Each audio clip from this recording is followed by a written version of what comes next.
মানে আর কি, তোমার তো চাকরিটা চলে গেছে, তোমার সাথে তার সম্পর্ক রাখে আমাদের কোনো লাভ নাই।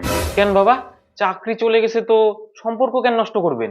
আমি তো আর তোমার সাথে আমার মেয়ের বিয়ে দিইনি, তোমার চাকরির সাথে দিছিলাম প্লাস 10 লাখ টাকা।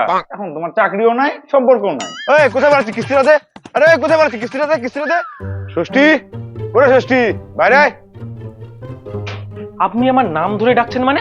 এতদিন তো মাস্টার বলে ডাকতেন। এখন তাই চাকরি আছে নাকি যে তোকে মাস্টার বলে সম্মান করবো? বাড়ি কিস্তি এখনো জমা করিসনি, তাতে জমা কর।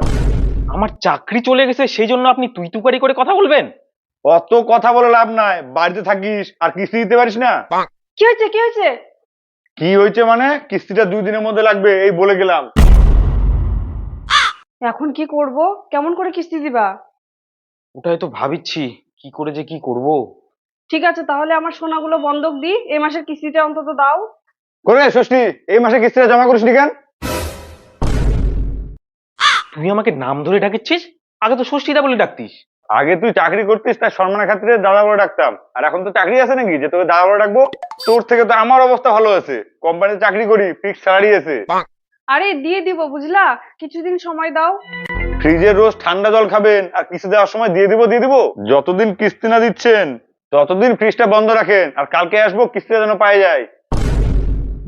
দেখছো, আগে যখন মাস্টার ছিলাম তখন কত লোকে সম্মান করতো, সবাই দাদা দাদা বলে ডাকতো, আর এখন সবাই তুই তুকারি করে কথা বলে। কিছু করার নাই, এখন আমাদের এগুলা শুনতেই হবে। আমি এত কষ্ট করে পড়াশোনা করে চাকরিটা নিলাম, 1 টাকাও ঘুষ দিতে হয়নি, আর সবার জন্য আমার চাকরিটাও চলে গেল।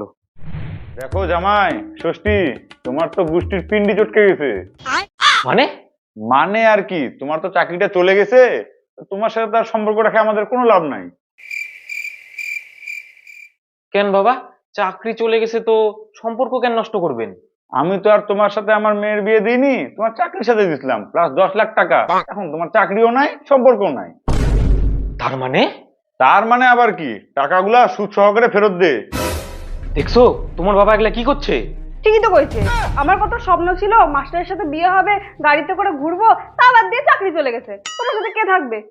চলো বাবা চলো। আমি তো ওটাই বলতে যাচ্ছিলাম, তুই আর এখানে থেকে কি করবি? চল ব্যাগপত্র গুছা। এই, কোথায় বলাচ্ছিস? আমার টাকা দে। হ্যাঁ, কোথায় বলাচ্ছিস? এই কোথায় বলাচ্ছিস? কিস্তিটা দে। আরে কোথায় বলাচ্ছিস? কিস্তিটা দে, কিস্তিটা দে। দাঁড়া দাঁড়া দাঁড়া দাঁড়া। কিস্তি দে, নাহলে ফ্রিজ দে। তোমাকে বিয়ে করাই আমার সব থেকে বড় ভুল হয়েছে। আমার মান সম্মান সব শেষ করে দিল। শালা, কিস্তি না দিয়ে পড়ানো দে, বাড়ি কিস্তিটা দে। শালা, ফ্রিজের ঠান্ডা জল খাওয়া না, ঠান্ডা জল তোর পুটকি ঢুকাবো। আমার 10 লাখ টাকা ফেরত দে ষষ্ঠী, না হলে কিন্তু তোর বেচবো গোষ্ঠী।